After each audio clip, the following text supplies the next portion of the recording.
Have you ever felt like you're just constantly running, trying to keep up? That feeling, where the ground under your feet, professionally or even just intellectually, seems to be shifting faster than you can possibly adapt? Mhm. It's that almost overwhelming sense of information overload. There's this relentless pressure, right? Especially Right. now with things like artificial intelligence just changing everything so incredibly quickly. Absolutely. It makes you wonder, how can I possibly stay on top of this, let alone actually get ahead?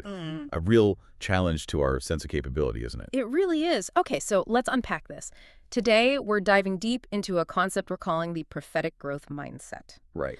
Our mission really is to explore how a key historical figure, Prophet Muhammad, the 7th century leader and central figure in Islam, how he modeled continuous learning and, well, this incredible adaptability. hmm And we want to see how those lessons aren't just sort of interesting historical footnotes, but actually crucial for you right now in this AI era. Exactly. We think this mindset is almost like a shortcut, in a way. A shortcut to staying not just informed, but genuinely resilient, able to handle this constant change. We've pulled together a lot of rich insights for this deep dive. We're drawing from a really compelling framework called Prophetic Growth Mindset, Lifelong Learning in the AI Era. Yeah, it's fascinating material because it connects this deep spiritual wisdom and historical practice with the challenges we're all facing today, the really modern, sometimes overwhelming stuff. Our goal is to pull out the most important um, nuggets of knowledge from this, to give you a kind of practical compass, maybe, for navigating your own learning journey in this landscape that just keeps changing. Precisely. This deep dive, it's really designed for you. Maybe you're prepping for a big meeting, need to be sharp. Or trying to master a new skill, maybe in a field that feels like it changes every week. Right. Or perhaps you're just really curious about how ancient wisdom could possibly guide us through these huge cutting-edge transformations like AI. Yeah, get ready for some real aha moments, we hope. Things that might genuinely reframe how you think about learning and growth in your own life. Okay, so where do we start? Let's first get a really clear handle on this term growth mindset. Yeah. It's a concept that, well, feels quite modern, popularized by Carol Dweck. Right. But the core idea, it's actually timeless. Its roots go way back. So fundamentally, what is it? At its heart, a growth mindset is the belief that your basic abilities, your intelligence, your talents, Mm-hmm. they aren't fixed traits you're just stuck with. Mm-hmm. It's the powerful idea that these qualities can be developed. They can be enhanced, expanded through dedication, hard work, and really importantly, continuous learning. So it's about embracing challenges, seeing them not as threats, but as chances to grow. Exactly. It's seeing effort not as this tedious thing, but as the actual path to getting better, to achieving mastery. It really transforms how you see your own potential. And that's so different from the opposite, the fixed mindset. Oh, completely different. Someone with a fixed mindset believes their qualities. Intelligence, talent, even personality are just inherent gifts. You've either got it or you don't. Which leads to avoiding challenges, right? Because failure might expose that you don't had it. Precisely. It can make people give up easily when things get tough, or even feel threatened when others succeed, seeing it as a reflection on their own supposed lack of innate ability. It's amazing how these internal beliefs, growth or fixed, really shape everything, our actions, how we handle setbacks. They fundamentally shape our potential. It's crucial to grasp that distinction. Think about how this shows up in your own life, day to day, that internal voice when you face something new or difficult. Mhm. If the first thought is, oh, I just can't do this, feel that for a second. How does that impact your motivation, your effort? It shuts things down, doesn't it? Right. But now try consciously reframing it. Just add one word. I can't do this yet. Ah, yet. That's powerful. Isn't it? That tiny word suddenly opens up this huge space for possibility. The possibility of learning, of improving, maybe even mastering it eventually. It changes the whole approach from giving up to, well, getting started. And building right on that, when we look at the life of Prophet Muhammad, we see someone who just profoundly lived this growth mindset. He wasn't just a religious figure, though of course he was that. No, not just that. He was a leader, a community builder, a statesman, and underpinning all of it, a continuous, relentless learner. His whole life story is about seeking guidance, seeking wisdom. A lot came from revelation, obviously. Yes, significantly.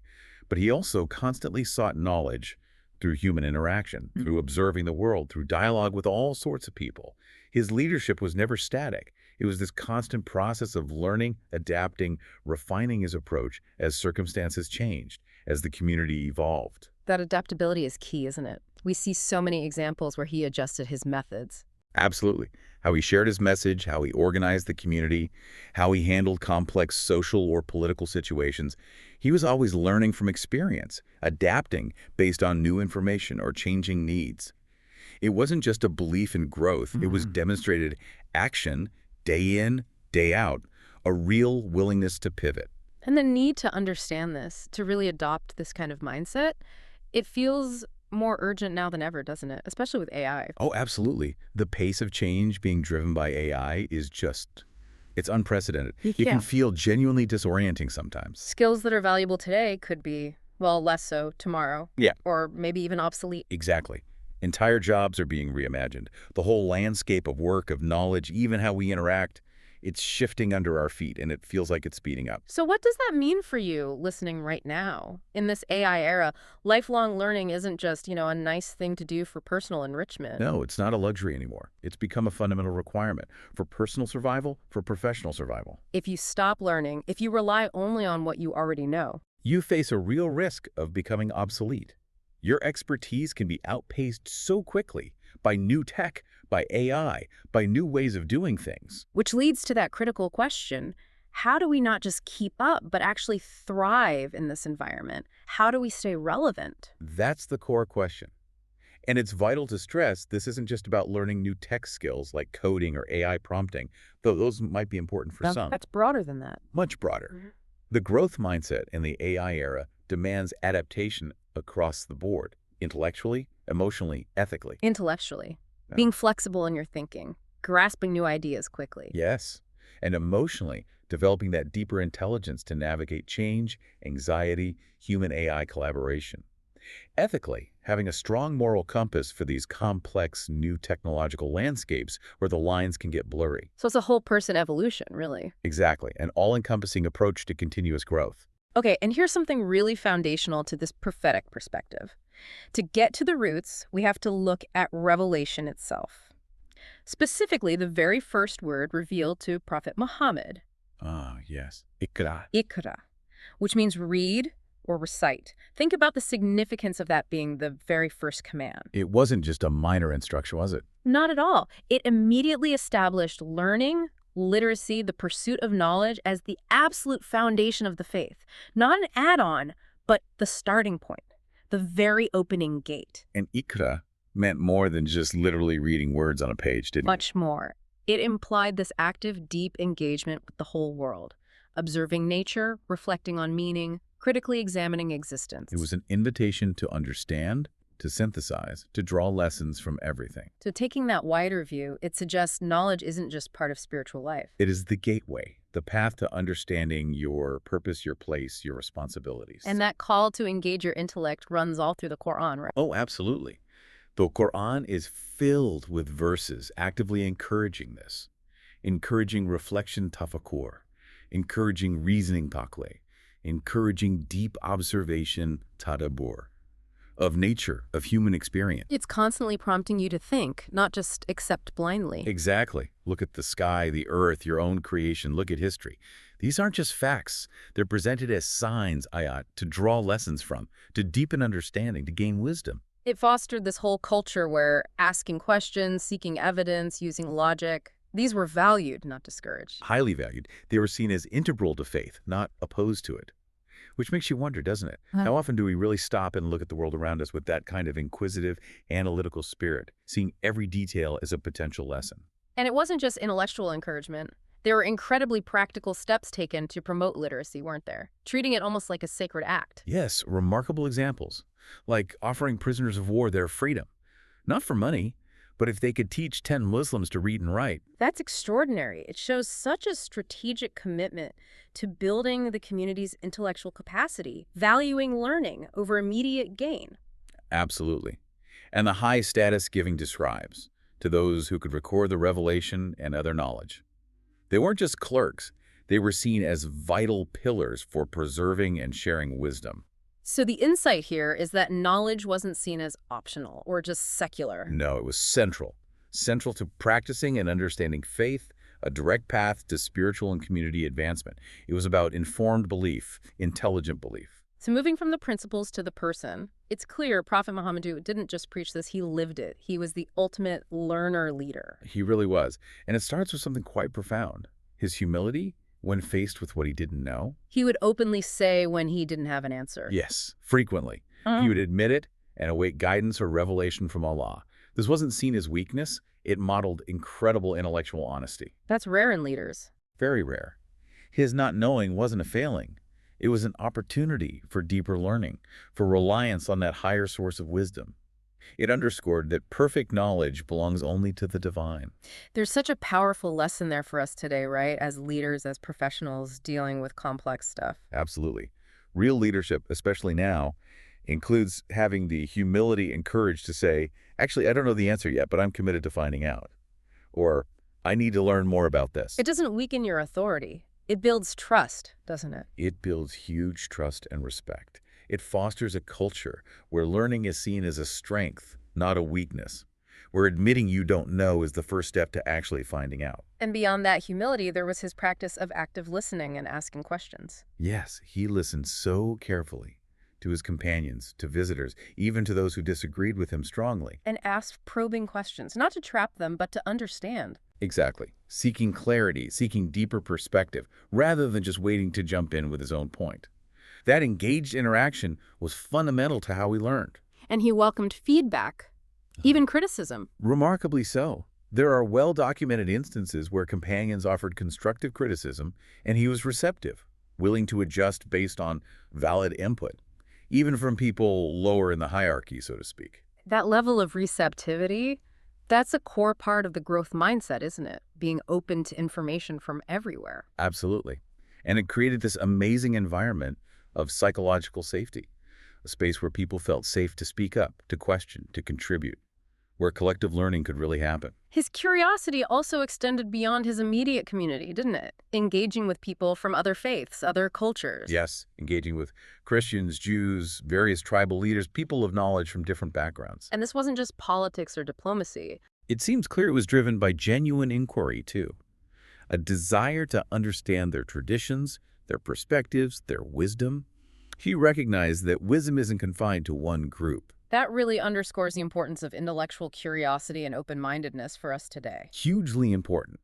In our diverse, interconnected world, effective learning and leadership demand that we actively seek out and engage with different viewpoints. To avoid those echo chambers where we only hear what we already believe. Precisely. Which prompts that question for all of us. How well do we really seek out and integrate diverse perspectives in our own work and learning? Or do we just stick to the familiar? Okay, now this leads to a really expansive vision for learning. The call to seek knowledge far and wide, that famous saying. Seek knowledge even unto China. Right. What are the implications of that statement? It sounds simple, but it's huge. It really is. Think about it. In that time and place, China represented the absolute furthest, most remote edge of the known world. Different culture, different traditions. So it meant the pursuit of knowledge should have no boundaries. Geographical, cultural. Exactly. No boundaries. Not even religious ones, in terms of seeking beneficial knowledge. It was this universal command to go to extraordinary lengths, undertake difficult journeys, if necessary, to gain understanding.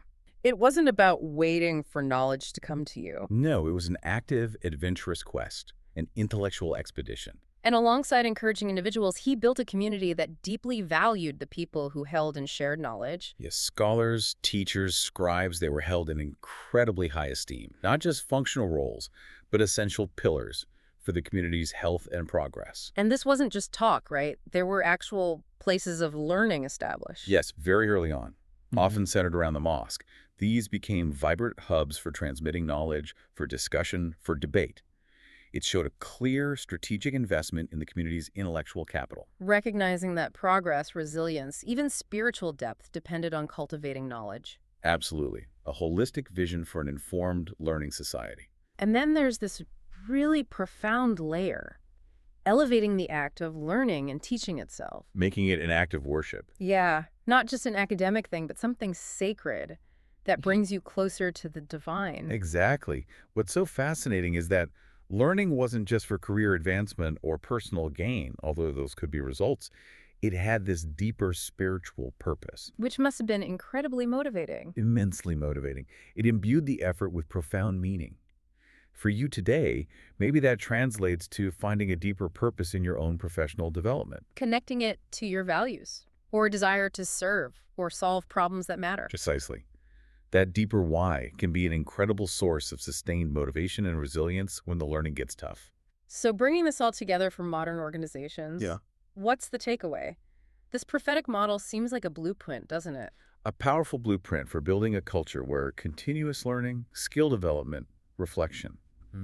These aren't just nice-to-haves or HR initiatives. They're non-negotiable, embedded in how things work. Right. It calls for leaders to genuinely value and invest in their people's growth, intellectual and personal, seeing it as essential to the mission, to resilience, to long-term success. It's more than just a training budget. It's a fundamental shift in mindset. It really is. It pushes us to ask, how can we create environments where learning is truly celebrated, integrated into daily work, seen as this act of personal and collective growth, not just an occasional event?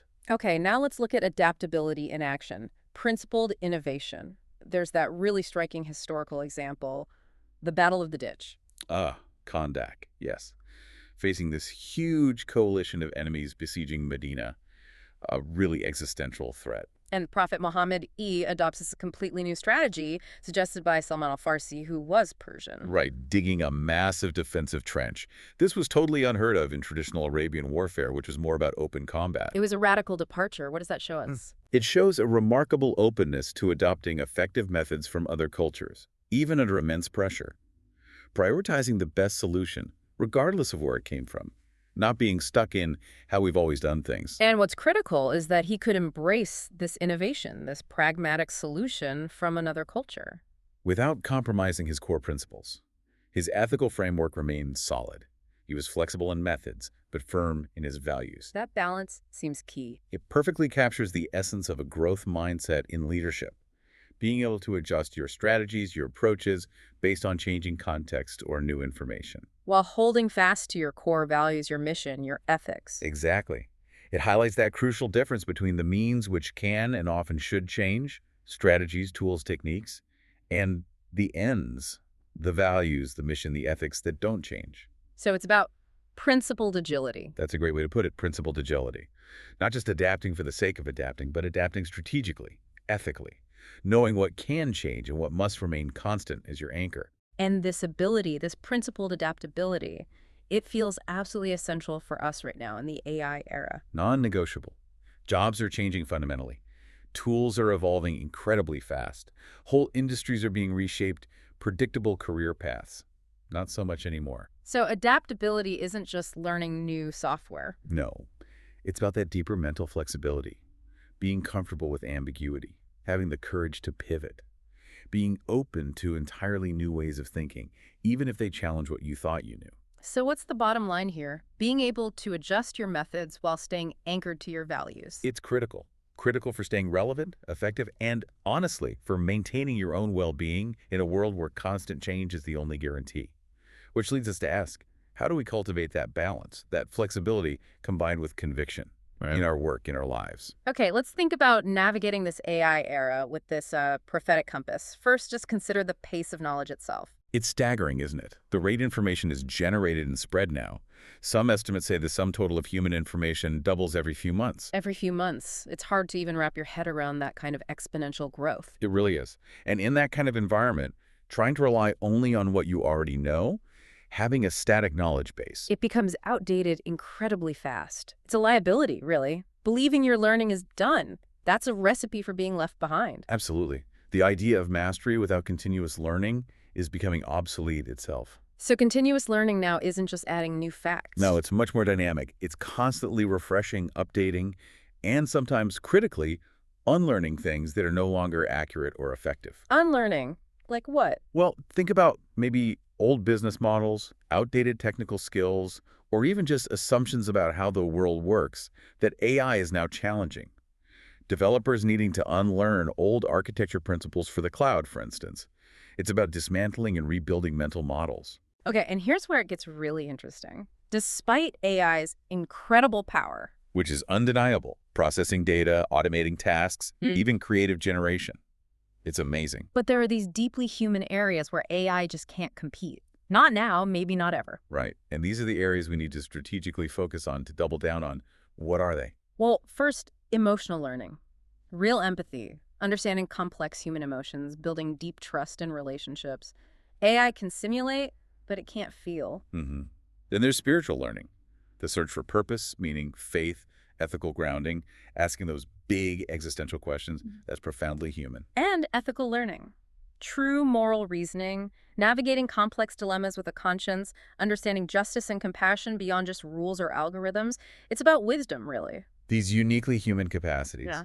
This is where our lasting value lies. So for you, the takeaway is consciously develop these attributes. They're not soft skills. They're your core differentiators, your anchors in an AI world. Absolutely. They're your real competitive advantage. So what does this prophetic model offer as we pursue all this knowledge in the modern age? It seems to offer a kind of guardrail. Exactly. A crucial guardrail. It encourages anchoring all our learning, all our growth in a foundational ethical and spiritual framework, whether that's revelation, universal values, core principles. Why is that anchor so important? To prevent knowledge from becoming directionless or purely pragmatic in a way that loses sight of ethics or even destructive.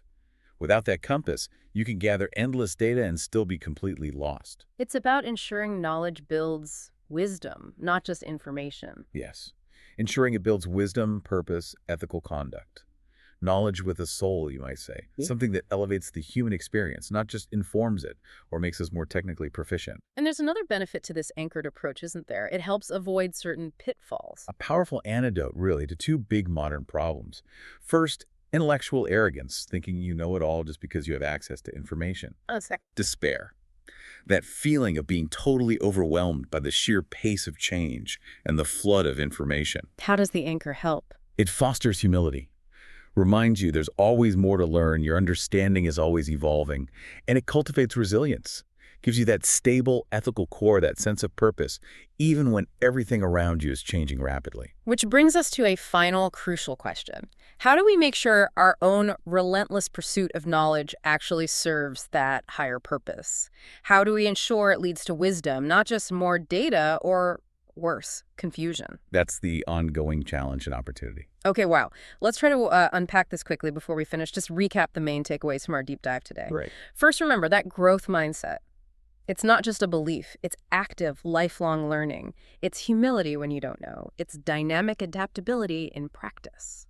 And we saw how Prophet Muhammad made learning sacred, absolutely central to growth, both personal and for the whole community, not just an optional extra. Critically, anchoring that growth, that knowledge, in a strong ethical or spiritual framework, that's what turns information into wisdom. And that's what helps prevent both arrogance, thinking, all, and despair, feeling overwhelmed. And in this AI era, let's be clear, this prophetic growth mindset isn't just, a nice idea. It really feels essential for survival, for relevance, for actually thriving. Absolutely essential. So we've explored how this ancient wisdom can really light the way through today's complex challenges.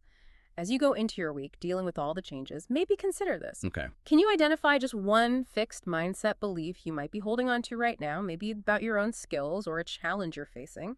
And could you intentionally try to reframe it with a growth perspective? Actively look for ways to learn, to adapt in that specific area? And importantly, Yes, and how can you deliberately anchor that learning effort to your deepest values? Make sure it's building wisdom for you, not just collecting data points.